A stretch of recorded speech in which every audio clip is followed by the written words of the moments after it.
So, good evening YouTube. Good evening pala sa lahat ng Sana mga all. kababayan natin Pilipino dyan sa Pinas at dito sa abroad. So, ngayong araw is Martes at ang oras ngayon is 10:28 na ng gabi. So, good morning lang ako. Kita mo yung asawa ko tulog na. Yan. Tulog na siya. So, sabi ko gagawa muna ako ng content sa YouTube kasi kahapon di tayo nakagawa.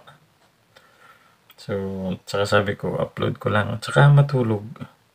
So, ngayong araw ang ating kinita is $151.75. So, ito yung ating kinita. Makikita nyo. Ilagay Sana ko na nandun all. sa screen. Diba? Ayan. Ilagay ko na lang dyan sa screen. So, ating kinita is $151.75 sa 7 hours and 57 minutes. So, magigit ko lang 8 hours. So, meron tayong 18 rides. Tsaka 3 tao lang nagbigay sa atin ng tip. So, mahina yung tip natin. Ilan lang ba yung tip natin? 2, 5, tsaka ilan pa? May isa pa dito. Basta 2, 5, $9 yata yung tip natin. Pero, kahapon,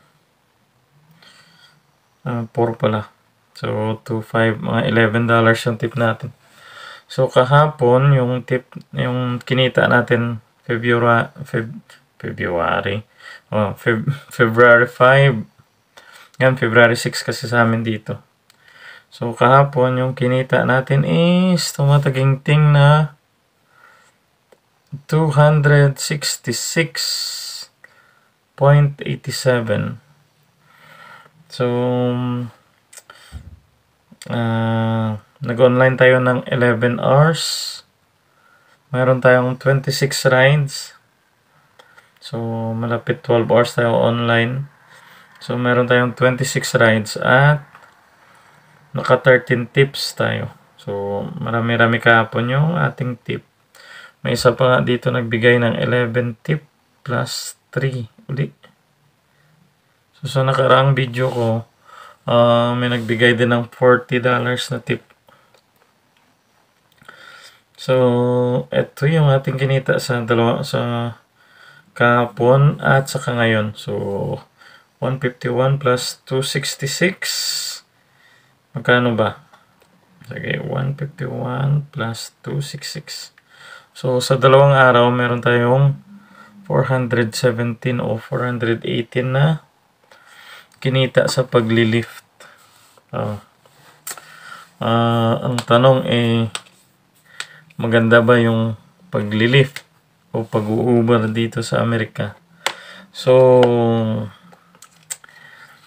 based sa mga nagbibiyahe dito ng mga Pilipino, based sa kanila, maganda daw. Maganda yung kitaan, lalo na pag masipag ka. So, dati daw, malaki yung kinikita nila sa Uber tsaka sa Lyft kasi 70% pa dati ng bayad ng tao ang napupunta sa mga riders o sa mga magbabiyahe. So, sa ngayon, maliit na lang kasi na nakita nila na yung napupunta sa kanila is malaki na yung kinakaltas ng Uber tsaka Lyft. Umaabot na sila ng 70%. So, yung natirang 30%, yun na lang yung sa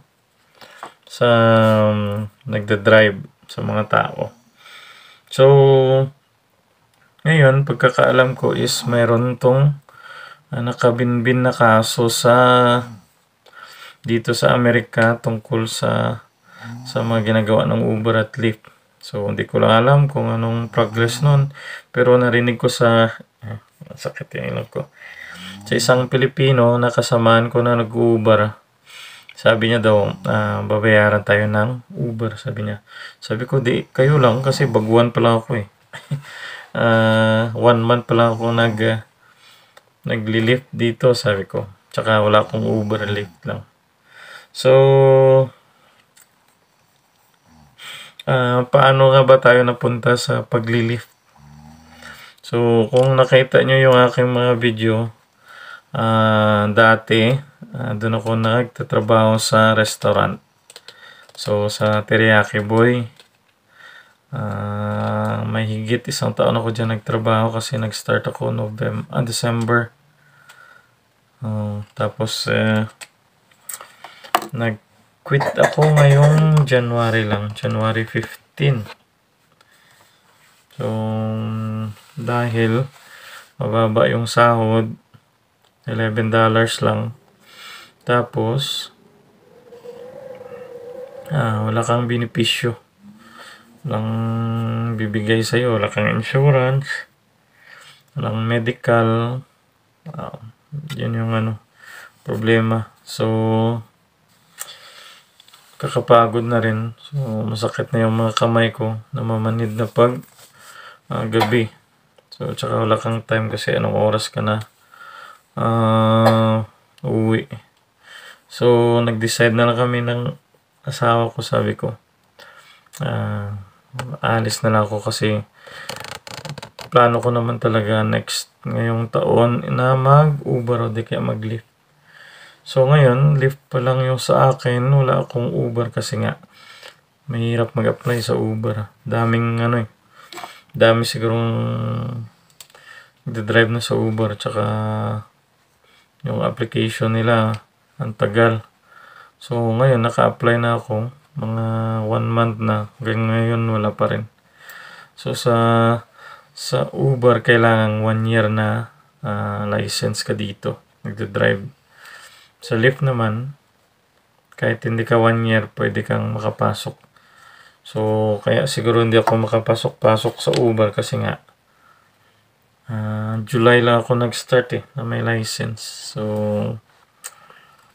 hinihintay ko na lang pag next mga July, pwede na tayo maka-apply. So, ano ba yung yung kaibahan ng pagli-lift tsaka tatrabaho ka sa restaurant. So, dito kasi sa pagli-lift, hawak mo yung oras mo. So, anytime pwede kang lumabas, magbiyahe. Pwede ka rin magpahinga pag gusto mo. So, depende sa'yo kasi ka naman may hawak ng oras. So, yung kikitain mo is depende rin sa sipag sa sipag mo. So, hindi naman pwede na malaki kikitain mo, pero tinatamad ka, nag-expect ka na malaki. So, kailangan talaga sisipagan mo. So, yun yung kagandahan sa Lyft kasi hawak mo yung oras mo. Tsaka, na-try ko na malaki talaga yung kita kasi kung mag-stay lang ako dun sa restaurant, 11 lang bibigay sa'yo, minus pa ng tax, maabot lang ng 10. So, dito sa pagli-lift, maabot ka ng $20 per hour. Hindi ka papagod, di ba? So, yun lang ang kaibahan nun. So, ang disadvantage naman sa pagli-lift is palagi kang nasa daan. So, prone ka sa disgrasya, prone ka sa mga aksidente, sa mga bagay na pwedeng mangyari. Kaya dapat pag nagde-drive ka dito o nagde-drive ka, ingat talaga. Yun lang yung dapat mong isipin araw-araw. May pasahero ka tsaka nagde-drive ka, dapat mag-iingat ka kasi nga mahirap din magdisgrasya. So malaki yung gagastusin mo dito sa pagde-drive sa insurance. Tapos sabi nila bababa daw yung value ng sasakyan mo kasi nga laki ng mileage na ilalagay mo araw-araw. So, sa isang araw kung nagbabiyahe ka, baka mababa na yung 200 miles per day na nilalagay mo sa sasakyan mo. Pero, ang point naman doon is, kaya ka nga bumili ng sasakyan kasi gusto mong magbiyahe. So, kailangan mo talagang lagyan ng mileage yun, di ba?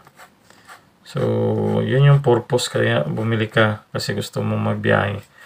So, hindi porket bababa yan, parang nangihinayang ka na. So, ang kagandahan naman dun is, sa paglilift, malaki yung income mo. Depende sa sipag mo. So, yun yung kagandahan. So, yung sasakyan, dito sa Amerika kasi maraming sasakyan eh. Anytime pwede kang makakuha dito as long na mayroon kang good credit ka, may pang down ka.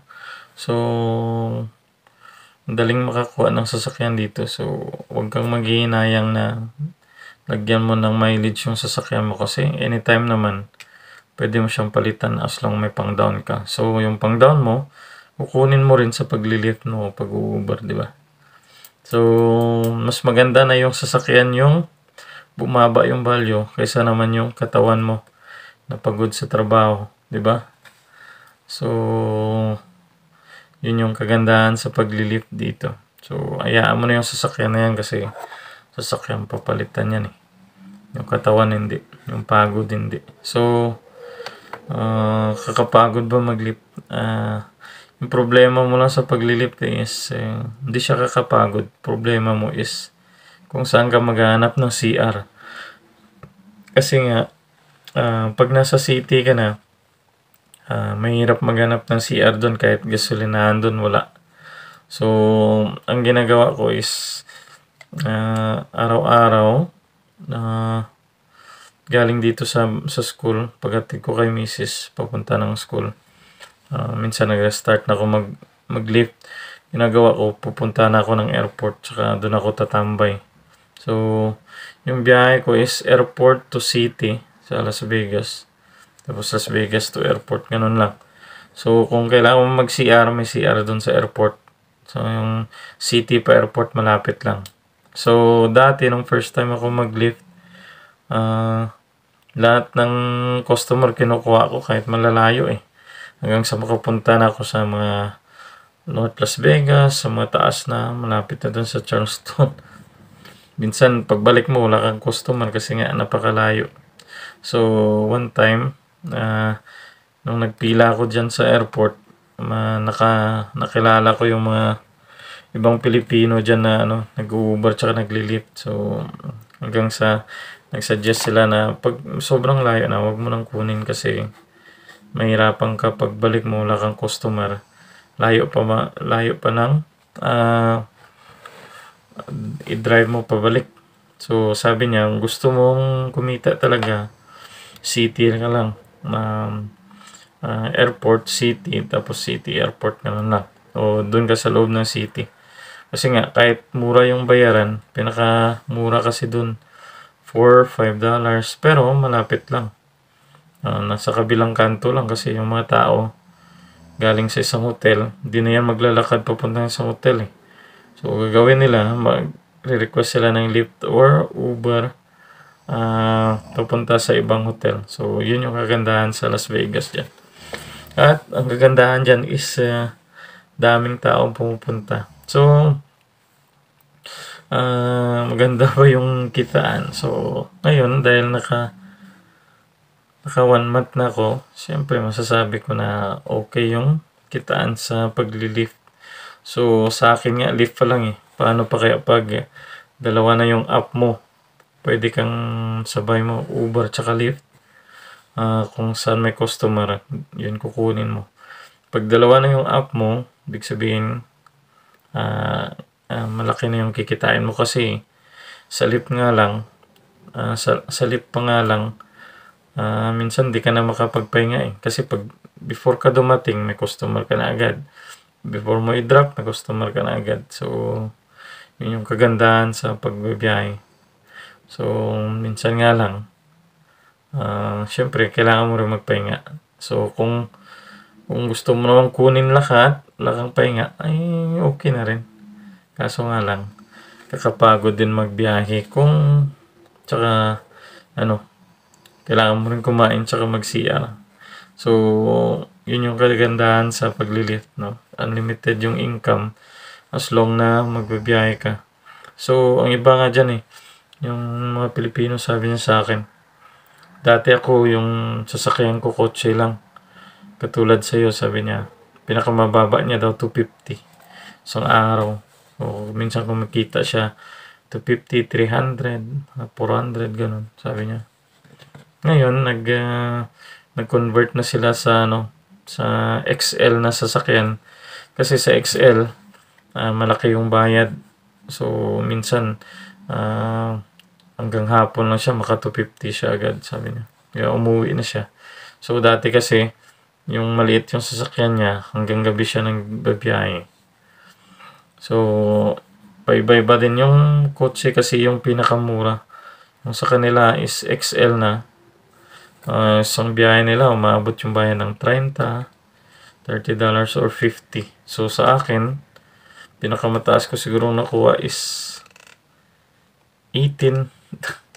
18 mayroon ba? $20 na yun.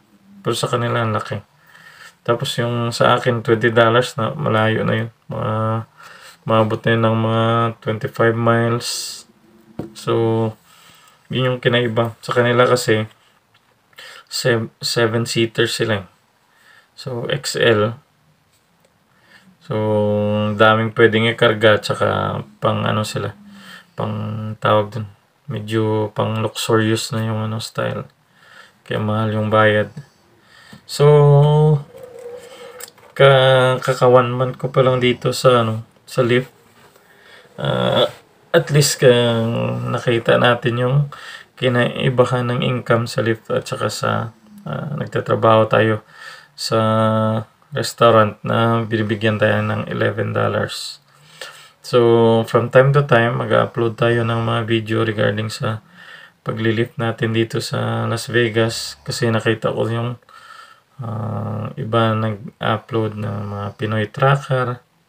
So, ngayon, ako naisipan ko rin na i-upload yung paglilift ko dito sa Las Vegas. So, from time to time, mag-upload tayo ng mga videos regarding sa biyahe natin dito. So, sa ngayon, may upcoming na Super Bowl dito sa Vegas. Sa linggo yata yung simula So, ngayon is Martes. So, kahapon daming tao. Kasi, daming pupunta dito. So, bukas siguro, Webes hanggang Friday or Sabado. Dami nang pupunta dito ulit. So, yun yung busy dito. So, asahan natin yan na sana maka-income tayo ng 200 pataas. So, yun lang guys. Medyo mahaba na yung video ko. So, nagliwanag yung itsura ko. So, from time to time, mag-upload tayo ng video sa YouTube regarding sa paglilift dito. So, sa ngayon, yan lang muna. Update ko lang kung ano pang pwede nating i-upload. Kasi, baguhan na tayo sa YouTube. Siya nga pala, pakisubscribe naman ng channel na to. At, pakishare na rin kung pwedeng ma-share. So, yun lang po. Kay Pinoy Lift Driver dito sa Vegas. Maraming salamat.